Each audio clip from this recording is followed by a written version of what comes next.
time is precious, but we realize it far too late. Not when we're young and feel invincible. No, we realize it when the days start to feel shorter, and the moments we took for granted become memories we wish we could touch again. I met two people, two elders, who taught me to see time differently, and I want to share their wisdom with you. The first was a man named Mr. Bennett. He was 87 when I met him, lived in an aging house with a front porch that creaked when you stepped on it. There was always something peaceful about that porch, like time moved slower there. Every afternoon, he'd sit in a wooden swing, sipping black coffee from a chipped mug, staring out into the trees. Sometimes he wrote in an old leather journal. Sometimes he just sat in silence. I once asked him why he didn't fill the silence with music or the television. He looked at me and said something that's stayed with me ever since.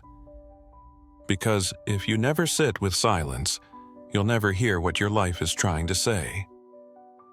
Mr. Bennett had lived through a lot. War, love, loss.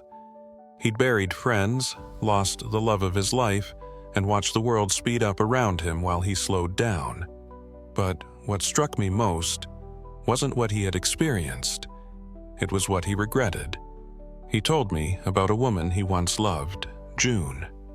They met by chance. He said the moment he saw her, he knew. They spent hours talking that day, but he never told her how he felt. Not that day. She moved away, married someone else, and just like that, the moment was gone. He told me he spent years thinking about all the laters he had promised himself. Later, I'll call her. Later, I'll explain how I really felt. But later never came. That was Mr. Bennett's lesson for me. Don't wait. He said the biggest lie we tell ourselves is that we have time. We say, next week, next year, someday, until we run out of nexts. The second person who changed the way I saw time was Miss Clara. She was 92. She had this way of making you feel like you were the most important person in the room, just by how she listened. Miss Clara had been a schoolteacher for nearly 40 years. She raised generations of children, not just teaching them, but showing them how to be kind, how to pay attention to the world, how to notice the little things.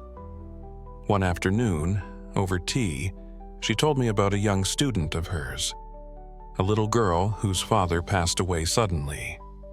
The day after the funeral, the girl came to school in tears. She told Miss Clara, "I wish I had told him I was proud of him." Clara said that moment changed her. She realized how often people walk around with words unsaid, forgiveness withheld. From that day on, she made a rule for herself. Never wait to say something kind. She said the human heart doesn't hold on to money or success. It holds on to moments, quiet, ordinary moments that become sacred only in hindsight. A conversation on the porch, the smell of your grandmother's kitchen. Those are the things time steals when we're not paying attention. Miss Clara believed that time wasn't something you used. It was something you honored. She told me, people spend their days trying to fill time, but what they should be doing is feeling it, living inside of it, savoring it. Watching birds from her window. She didn't do these things because they were productive. She did them because they were real, and she knew how little time she had left to enjoy them. She once looked me dead in the eye and said, "One day, you'll want more time, but you won't get it. So, live now in a way that your future self won't have to beg the past for another chance."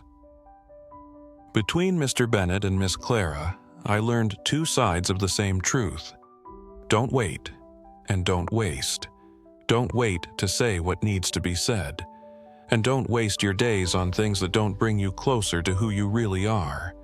Because time isn't a resource. It's a gift. and not everyone gets to keep it for as long as they hoped. So if you're hearing this now, I want you to take a breath, a real one. Let yourself pause long enough to ask, am I using my time wisely? Am I spending my hours on people I love, on work that matters, on laughter, connection, rest, curiosity? Or am I filling the silence with noise, scrolling through 1,000 things I'll forget by tomorrow?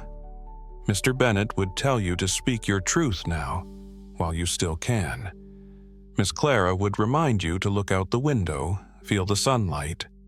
Not everything has to be urgent, but everything should be intentional. When your time comes, and it will, you won't care how busy you were. You'll care how deeply you lived.